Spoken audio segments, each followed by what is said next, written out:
Hi friends, welcome to Muddugowri kitchen. ಇವತ್ತು ಈರುಳ್ಳಿಕಾಯಿ ಚಿತ್ರಾನ್ನ ಮಾಡೋದು ಹೇಗೆ ಅಂತ ನೋಡೋಣ ಬನ್ನಿ. ಈರುಳ್ಳಿಕಾಯಿ ಚಿತ್ರಾನ್ನ ಮಾಡಲಿಕ್ಕೆ ನಾನು ಈರುಳ್ಳಿಕಾಯಿ ತಗೊಂಡಿದ್ದೀನಿ, ಮತ್ತು ಒಂದು ತೆಂಗಿನಕಾಯಿ ತೆಗೆದಿಟ್ಕೊಂಡಿದ್ದೀನಿ, ಮತ್ತು ಸ್ವಲ್ಪ ಹಸಿಮೆಣಸಿನ್ಕಾಯಿ, ಒಣಮೆಣಸಿನ್ಕಾಯಿ, ಒಂದು ಚಿಕ್ಕ ತುಂಡಷ್ಟು ಶುಂಠಿ, ಮತ್ತು ಸ್ವಲ್ಪ ಬೆಲ್ಲ, ಮತ್ತು ಅರಿಶಿನ ಪುಡಿ, ಮತ್ತು ಸಾಸಿವೆ, ಉದ್ದಿನಬೇಳೆ, ಎಣ್ಣೆ, ಉಪ್ಪು, ಮತ್ತು ನೆಲಗಡಲೆ ಬೀಜ, ಮತ್ತು ಒಣಮೆಣಸಿನ್ಕಾಯಿ. ಈಗ ಈರುಳ್ಳಿಕಾಯಿನ ಸಿಪ್ಪೆ ತೆಗೆದು ಕಟ್ ಮಾಡಿ ಅದರ ರಸ ತಗೊಳ್ಬೇಕು. ಈಗ ಈರುಳ್ಳಿಕಾಯಿ ಸಿಪ್ಪೆ ತೆಗೆದು ಈ ರೀತಿ ಕಟ್ ಮಾಡ್ಕೊಂಡಿದ್ದೀನಿ. ಈ ರೀತಿ ಸಿಪ್ಪೆ ತಗೊಳ್ಬೇಕು, ಇಲ್ಲದಿದ್ರೆ ಅದು ಕಹಿ ಅಂಶ ಬಿಡುತ್ತೆ, ಆಗ ಸ್ವಲ್ಪ ಕಹಿ ಬರುತ್ತೆ. ಸಿಪ್ಪೆ ತೆಗೆದುಕೊಂಡ್ರೆ ಚೆನ್ನಾಗಿರುತ್ತೆ. ಈಗ ಈರುಳ್ಳಿಕಾಯಿದು ರಸ ತಗೊಂಡಿದ್ದೀನಿ. ನಿಮಗೆ ನೋಡ್ಕೊಂಡು ಎಷ್ಟು ಬೇಕಷ್ಟು ಹಾಕ್ಕೊಳ್ಳಿ. ನೀವು ಉಳಿಬೇಕು ಅಂದಿದ್ರೆ ಜಾಸ್ತಿ ಹಾಕ್ಕೊಳ್ಳಿ. ಇದನ್ನು ಬೀಜನೆಲ್ಲ ಸೋದಿಸ್ಕೊಳ್ಬೇಕು. ಮತ್ತೆ ಒಂದು ಬೌಲ್ ಅನ್ನ ತಗೊಂಡಿದ್ದೀನಿ. ಇದು ಬಿಸಿ ಅನ್ನ, ಸ್ವಲ್ಪ ಆರಬೇಕು ಇದು ಮಿಕ್ಸ್ ಮಾಡ್ಕೊಳ್ಳಿಕ್ಕೆ. ಇದು ಮಿಕ್ಸಿ ಜಾರಿಗೆ ಚಿಕ್ಕ ತುಂಡಷ್ಟು ಶುಂಠಿ, ಮತ್ತೆ ಒಣಮೆಣಸಿನಕಾಯಿ, ಮತ್ತೆ ಬೆಲ್ಲ,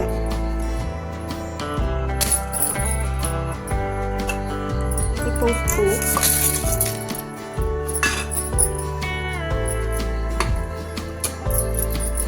ಸ್ವಲ್ಪ ಅರಿಶಿನ ಪುಡಿ, ಸ್ವಲ್ಪ ಸಾಸಿವೆ, ಇದಿಷ್ಟು ಸಾಸಿವೆ,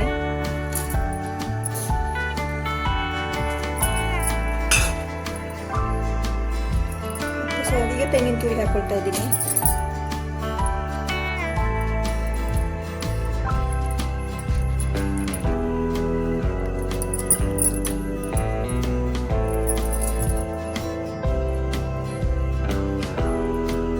ಇದಕ್ಕೆ ನಾನು ಈರುಳ್ಳಿಕಾಯಿ ನೀರು ತೆಗೆದಿಟ್ಕೊಂಡಿದ್ದಿಲ್ಲ, ಅದನ್ನ ಸ್ವಲ್ಪ ಹಾಕೊಳ್ತಾ ಇದ್ದೀನಿ.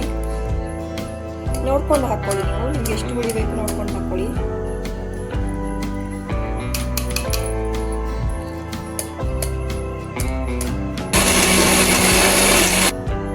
ಇಷ್ಟು ತರಿತರಿಯಾಗಿ ಮಾಡ್ಕೊಂಡಿದ್ದೀನಿ. ಇಷ್ಟು ತರಿತರಿಯಾಗಿ ಮಾಡಿದ್ರೆ ಸಾಕು, ನೈಸ್ ಮಾಡಬೇಕು ಅಂತಿಲ್ಲ ಇದನ್ನ.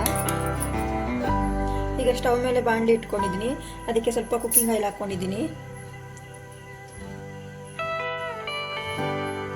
ಹಸಿಮೆಣಸಿನ್ಕಾಯಿನ ಈ ರೀತಿ ನೀವು ಓಪನ್ ಮಾಡ್ಕೊಳ್ಳಿ, ಯಾಕಂದರೆ ಎಣ್ಣೆಗೆ ಹಾಕುವಾಗ ಅದು ಸಿಡಿಯುತ್ತೆ. ಹಾಗಾಗಿ ಈ ರೀತಿ ಸ್ವಲ್ಪ ಓಪನ್ ಮಾಡ್ಕೊಂಡ್ರೆ ಸಾಕು. ಎಣ್ಣೆ ಕಾದಿದೆ, ಸಾಸಿವೆ ಹಾಕೊಂಡಿದ್ದೀನಿ. ಸಾಸಿವೆ ಸಿಡಿದಂತೆ ಸ್ವಲ್ಪ ಉದ್ದಿನಬೇಳೆ,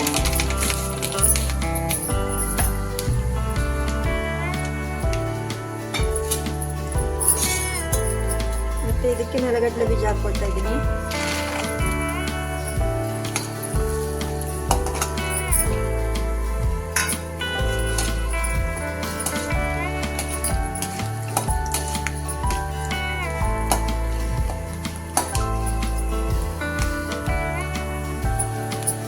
ಸ್ವಲ್ಪ ಕಾದ ನಂತರ ಇದಕ್ಕೆ ಹಸಿಮೆಣಸಿನಕಾಯಿ ಹಾಕ್ತಾ ಇದ್ದೀನಿ.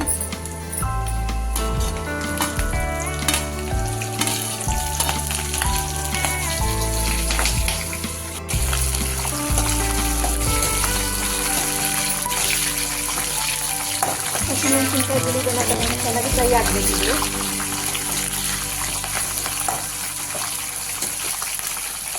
ಈಗ ಇದಕ್ಕೆ ಕರಿಬೇವಿನ ಸೊಪ್ಪು ಹಾಕೊಳ್ತಾ ಇದ್ದೀನಿ.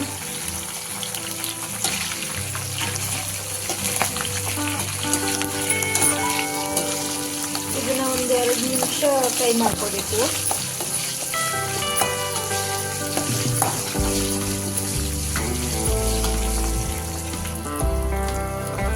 ಈಗ ಇದು ಫ್ರೈ ಆಗಿದೆ. ಇದಕ್ಕೆ ನಾವು ಮಿಕ್ಸ್ ಮಾಡ್ಕೊಂಡಂಥ ಮಸಾಲೆನ ಸೇರಿಸ್ಕೊಳ್ಳೋಣ.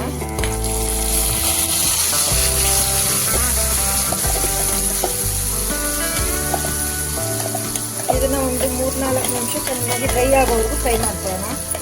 ನೀರಿನ ಅಂಶ ಎಲ್ಲ ಡ್ರೈ ಆಗಬೇಕು.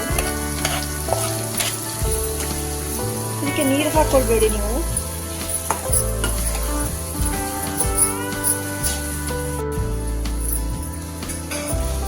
ಈಗ ಚಿತ್ರಾನ್ನದ ಗೊಜ್ಜು ಡ್ರೈ ಆಗಿದೆ, ಫುಲ್ ಇಷ್ಟು ಡ್ರೈ ಆಗಬೇಕು ಫುಲ್ಲು. ಇದು ಆಗ ಒಂದು ಫುಲ್ಲು ಚೆನ್ನಾಗಿ ಡ್ರೈ ಆದರೆ ಒಂದು 2-3 ದಿವಸ ಇಟ್ಕೊಂಡು ಇದು ಮಾಡ್ಬೋದು, ಅನ್ನದ ಜೊತೆ ಮಿಕ್ಸ್ ಮಾಡ್ಕೊಂಡು ತಿನ್ಬೋದು. ಈಗ ಈ ಮಸಾಲೆನ ನಾವು ಅನ್ನದ ಜೊತೆ ಹಾಕಿ ಮಿಕ್ಸ್ ಮಾಡ್ಕೊಳ್ಳೋಣ. ಸ್ವಲ್ಪ ಆರಿರಬೇಕು ಫ್ರೆಂಡ್ಸ್. ಅನ್ನ ತುಂಬ ಬಿಸಿ ಆದರೆ ಸ್ವಲ್ಪ ಇದಾಗುತ್ತೆ. ಈಗ ಹುಡಿ ಹುಡಿ ಆಗಿರಬೇಕು.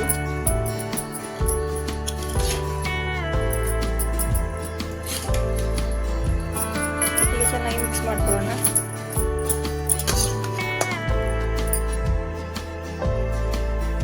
ಈಗ ಬಿಸಿ ಬಿಸಿಯಾದ ಈರುಳ್ಳಿಕಾಯಿ ಚಿತ್ರಾನ್ನ ರೆಡಿಯಾಗಿದೆ. ಈ ರೆಸಿಪಿ ನಿಮಗೆ ಇಷ್ಟ ಆಗಿದ್ರೆ ದಯವಿಟ್ಟು ಸಬ್ಸ್ಕ್ರೈಬ್ ಮಾಡಿ, ಲೈಕ್ ಮಾಡಿ, ಶೇರ್ ಮಾಡಿ. Thank you.